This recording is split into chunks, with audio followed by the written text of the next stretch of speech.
नमस्ते दोस्तों। इतने साल हो गए हमको क्रिकेट देखते हुए और 13 सीजन बीत गए आईपीएल के, लेकिन आज तक हम ढंग से नेट रन रेट को समझ नहीं पाए। पता तो है हमें, लेकिन इसे कैलकुलेट कैसे करते हैं ये नहीं पता। और अगर आज तक आप समझ नहीं पाए तो बिल्कुल सही जगह आए हैं आप। एकदम आसान तरीके से हम आज इसे समझने वाले हैं और वीडियो के एंड तक आप अपने टीम्स का खुद नेट रन रेट निकाल सकते हैं। तो चलिए फटाफट से शुरू करते हैं और इस पहेली को बहुत ही आसान तरीके से समझते हैं। नेट रन रेट के बारे में डिटेल में जानने से पहले हम समझ लेते हैं रन रेट किसे कहते हैं। मान लीजिए 20 ओवर में आपके टीम ने 160 रन बनाए हैं, तो आपका रन रेट कितना होगा? 8। इसका मतलब है कि 8 रन पर ओवर के हिसाब से आपके टीम ने कंप्लीट 20 ओवर में रन स्कोर किए हैं। और नेट रन रेट का मतलब यह होता है कि आपकी टीम ने टूर्नामेंट में किस रन रेट से रन स्कोर किया है और किस रन रेट से आपके टीम के अगेंस्ट रन स्कोर हुआ है।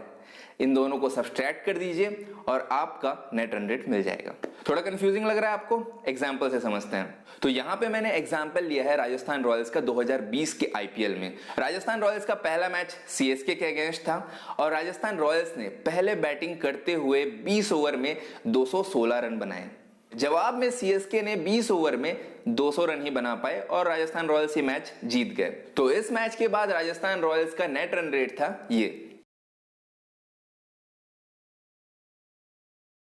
चलिए एक और एग्जांपल लेते हैं। राजस्थान रॉयल्स का दूसरा मैच था किंग्स 11 पंजाब के अगेंस्ट। किंग्स 11 पंजाब ने पहले बैटिंग करते हुए 223 रन बनाए और राजस्थान रॉयल्स ने 19.3 ओवर्स में ही राहुल तेवतिया के मदद से इस टारगेट को चेज कर लिया। कंफ्यूजिंग सा हो गया, 19.3 को अब कैसे कैलकुलेट करें? तो यहां पे 19.3 इक्वल हो जाता है 19.5 से। कैसे हुआ ये? अगर ऐसा कोई सिचुएशन आता है तो आपको पता है एक ओवर में कितने बॉल होते हैं? 6 बॉल होते हैं। तो हम इसे कुछ ऐसे कैलकुलेट कर सकते हैं।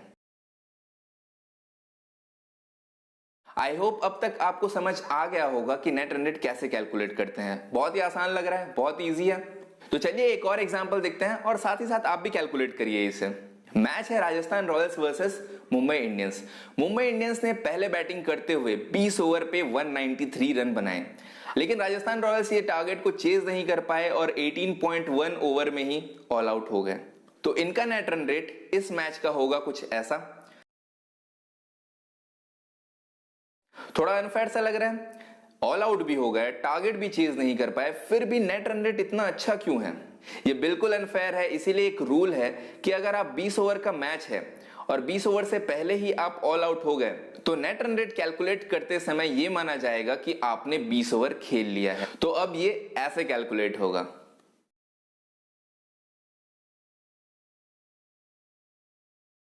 एक और एग्जांपल देखते हैं। मान लीजिए राजस्थान रॉयल्स आरसीबी के साथ खेलते हुए 20 ओवर में 150 रन बनाए। अब आरसीबी इसे चेस करते हुए 8 ओवर्स में 50 रन बना चुके थे और अचानक से बारिश हो गई। और आपको पता है कि ऐसे सिचुएशन में डकवर्थ लुइस मेथड यूज होता है। वैसे इसके बारे में आपको डिटेल में जानने की जरूरत नहीं है, इसके बारे में भी मैं एक वीडियो बनाऊंगा। अभी बस इस सिचुएशन को समझ लीजिए। तो बारिश हो गई और गेम 11 ओवर का हो गया। तो इसके बाद आरसीबी के लिए रिवाइज टारगेट हो गया 11 ओवर में 83 रन। मान लेते हैं कि आरसीबी ने इसे आसानी से चेस कर लिया। तो अब जो नेट रन रेट होगा वो कुछ ऐसे कैलकुलेट होगा। यहां पे माना जाएगा कि राजस्थान रॉयल्स ने 11 ओवर बैटिंग करते हुए 82 रन्स बनाए हैं, क्योंकि टारगेट हमेशा फर्स्ट इनिंग्स के स्कोर से 1 रन ज्यादा होता है। तो इसीलिए इनका नेट रन रेट कुछ ऐसे ही कैलकुलेट होगा।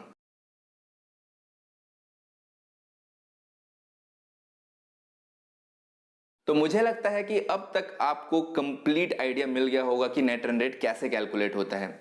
इसके कुछ एक्सेप्शंस हैं, वो मैं बता देता हूं शॉर्ट में। मान लीजिए कोई मैच अगर रद्द हो जाता है किसी कारण से, तो उस मैच का नेट रन रेट कैलकुलेट नहीं होगा। मान लीजिए वैसे ही अगर कोई मैच टाई हो जाता है और वहां पे सुपर ओवर अप्लाई हो जाता है, तो वहां पे भी नेट रन रेट कैलकुलेट नहीं होगा।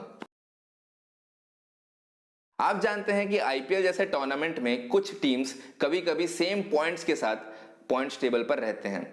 वहां पे नेट रन रेट बहुत ही यूजफुल हो जाता है रैंकिंग डिसाइड करने में। तो बहुत ही अच्छा रूल है ये रैंकिंग डिसाइड करने में, लेकिन इसमें एक प्रॉब्लम भी है।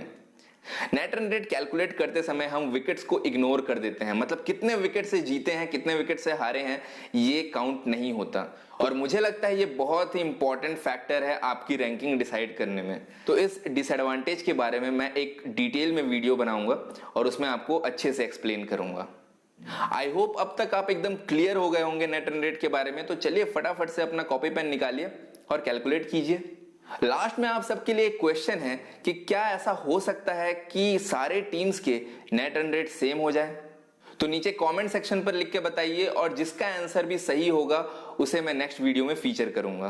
तो दोस्तों आज के लिए सिर्फ इतना ही। अगर आपको मेरी ये वीडियो इंफॉर्मेटिव लगती है तो सब्सक्राइब कीजिए मेरे चैनल को और बेल आइकन को प्रेस कीजिए ताकि अगर अगली वीडियो आए तो वो आपसे मिस ना हो।